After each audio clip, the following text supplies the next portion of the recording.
Olá pessoal, o tema do programa de hoje vai ser lipoaspiração. Você tem interesse nesse assunto? Então fique conosco até o final desse vídeo. Olá pessoal, tudo bem? Estamos começando mais um vídeo de saúde. Hoje estou novamente aqui com a cirurgiã plástica Márcia Hoyos e vamos falar sobre lipoaspiração. Doutora Márcia, tudo bem? Olá, tudo bem?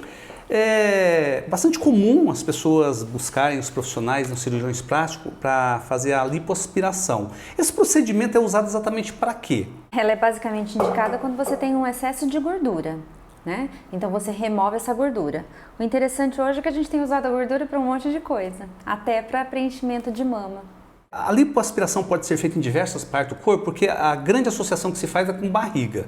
Sim, pode ser feita em diversas áreas, desde essa gordurinha em região de mento, que às vezes a gente faz até com uma lipoaspiração pequena no próprio consultório. É uma coisa bem tranquila de ser feita e não precisa hospital, coisas assim. Quando você faz, por exemplo, uma redução de mama, ou quando você faz uma mastopexia de aumento, quando você tira a pele, coloca a prótese, você tira normalmente a gordura dessa região lateral, essa gordura na região axilar, que as mulheres em geral se incomodam.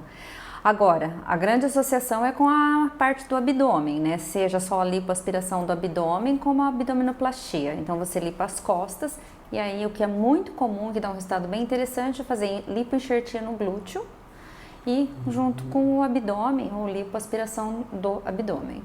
Doutora, agora o procedimento ele não é milagroso, né? Ele retira a gordura, mas depois a paciente precisa, ou o paciente precisa seguir alguns protocolos, alguns cuidados para que não volte aquela gordura. Porque não é garantia, tirou a gordura, que a gordura não vai voltar? Sim, o que a gente nota é que, por exemplo, toda vez que você faz uma lipoaspiração, o que é a lipoaspiração? É a aspiração da gordura através de uma cânula. Isso pode ser feita com a cânula ligada a uma seringa, que isso vai dar vácuo, eram as técnicas mais antigas. A cânula ligada num aspirador comum, e aí você tem outros aparelhos que podem te ajudar. É o vibrolipo, que ele vibra para tirar a gordura, tem o lipo ultrassônico, que agora tem o Vaser, né? E tem o lipo laser. Tudo isso com o objetivo de facilitar a remoção de gordura. É claro, não é milagre, mas algumas vezes parece milagre, porque melhora demais o contorno corporal. Então, você vai ter uma retirada da gordura e existe uma retração da pele que vai depender muito da qualidade da pele de cada um, né? Quando o paciente tem muita sobra de pele, como é comum após uma gestação ou um emagrecimento muito importante, aí você tem que geral associar com uma abdominoplastia. No pós-operatório, obviamente, se o paciente não mantiver o peso, ele vai engordar. O que a gente nota é que ele engorda proporcional ao corpo que ele ficou, né? Então, se você só lipa flancos no dorso do paciente, ele acaba engordando mais na parte de cima, né? Então, eu gosto sempre de limpar todas as costas do paciente. Mas aí o que acontece? O paciente aumenta muito de peso, aumenta muito o braço. Então, é meio proporcional ao corpo como ele ficou. Essa lipoaspiração, depois, a pessoa precisa fazer exercício para fortalecimento ou necessariamente não? Bom, deve manter o peso para não haver mais excesso de pele, né? É interessante você tomar os cuidados em relação a inchaço, né? Tem mulher que faz uma retenção hídrica muito maior do que outras, né?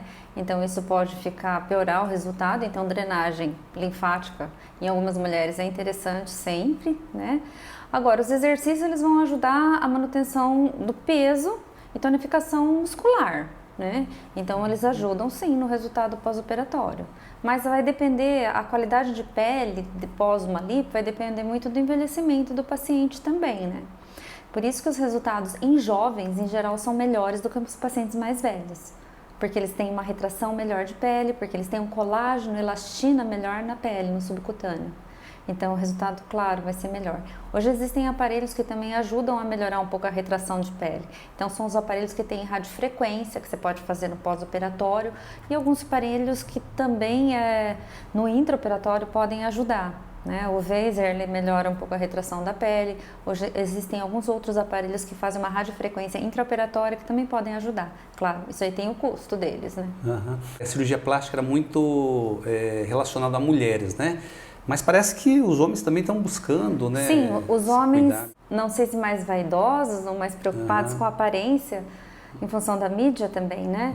Então a lipoaspiração é muito procurada, mesmo porque como o homem não engravida, ele tem menos sobra de pele e a parte hormonal favorece também o homem ter menos sobra de pele. Então, no homem a lipoaspiração, inclusive a lipoaspiração que nós chamamos de HD, é bem interessante no homem, que é a lipoaspiração alta definição. Quando você faz algumas marcas no subcutâneo de forma a parecer que o homem é mais malhado, ou a mulher também. Né? É bem interessante. É uma técnica nova? É uma técnica nova, foi até divulgada principalmente por um cirurgião colombiano que tem o mesmo nome do que eu, que é o sobrenome, Alfredo Ois.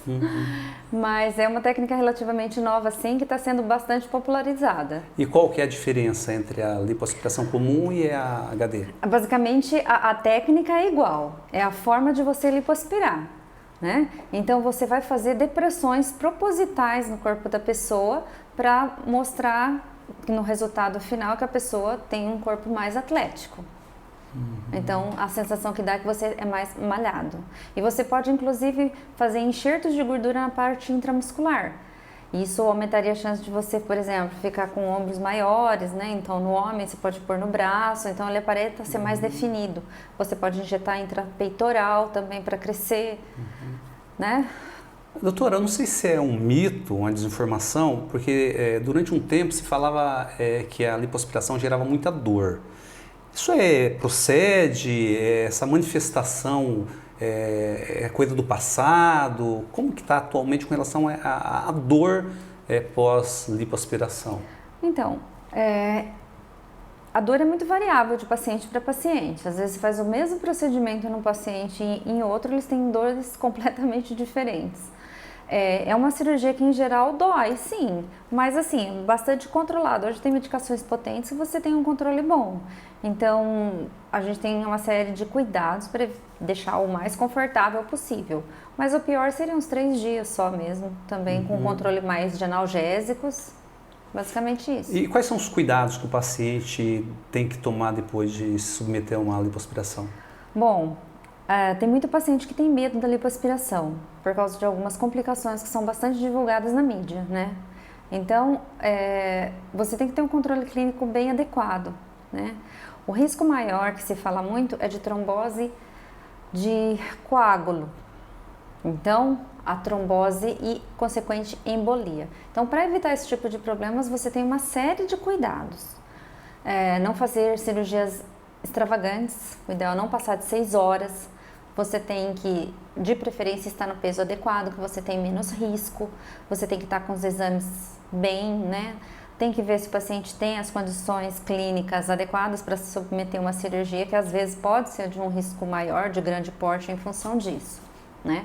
Agora, no pós-operatório a gente tem uma série de cuidados que vão desde a parte pulmonar para você não ter problemas respiratórios, então a gente passa exercícios de fisioterapia, quanto mais importante para o resultado é o repouso e movimentação conforme a gente orienta e drenagem linfática. Eu sempre falo que o resultado depende muito também do pós-operatório em relação à drenagem. Você tem que fazer drenagem linfática porque a lipo, em geral, ela acaba retendo muito líquido. Né? Mas esse risco que você mencionou está ligado aos procedimentos cirúrgicos ou ele é potencializado na lipoaspiração? Quando você falou da mídia, existe um excesso, talvez uma desinformação? Porque quando acontece um caso, parece que existe um bombardeio muito grande, né? Existem várias...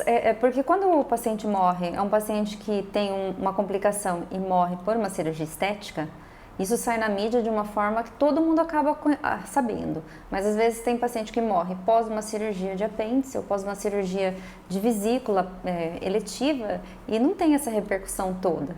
Então a quantidade de gente que tem complicação pós-cirurgia estética é muito baixa. Né? Mas quando ela existe uma repercussão muito grande, principalmente se for uma celebridade. Com certeza. Existem os riscos basicamente da lipoaspiração, da lipoenxertia. Por exemplo, enxertar gordura no bumbum, tem gente que tem medo. Você não pode fazer enxerto, preferível você não fazer enxerto intramuscular no glúteo. Existe um risco maior de óbito. Então, por exemplo, eu não faço. A maioria dos médicos não faz enxerto intraglúteo, e sim por exemplo, só no subcutâneo. E tem os outros cuidados para evitar de embolia de coágulo de sangue. Então você tem que se movimentar, você tem aparelhos para ajudar na circulação, ativar a circulação, você usa meia elástica, você bebe muito líquido e você usa muitas vezes anticoagulante. Doutora, a exemplo das demais especialidades da medicina, a cirurgia plástica não está à margem também, né? Ela vem evoluindo em passos largos, né? São muitos avanços, né? Sim, tem os aparelhos, por exemplo, agora que tem o Vaser, que ajuda muito na lipoaspiração, melhora edema, o inchaço no pós-operatório. Então, são recursos que facilitam a vida do cirurgião, mas também melhora a qualidade para o paciente. Né? A gente tem o aparelho, por exemplo, para evitar de ter riscos de trombose e embolia, nós usamos em toda a cirurgia o aparelho pneumático, que é um aparelho que faz massagem na perna para ativar a circulação. Hoje as drogas, mesmo anestésicas, elas têm um impacto no pós-operatório muito menor, então o paciente acorda bem, é muito menos frequente você ter náusea, vômito. Então isso tudo melhora a qualidade do pós-operatório e melhora o conforto do paciente. É isso aí, doutora. Obrigado pela entrevista. Sempre um prazer falar com você, tá? E a gente se encontra com certeza. Prazer é meu. Em outras oportunidades. Grande abraço. Até mais. Amém. É isso aí, pessoal. Espero que vocês tenham gostado desse vídeo, tá? Não esqueçam de comentar, curtir e acionar o sininho para que vocês possam ser notificados de novos vídeos. Um grande abraço e até o próximo programa.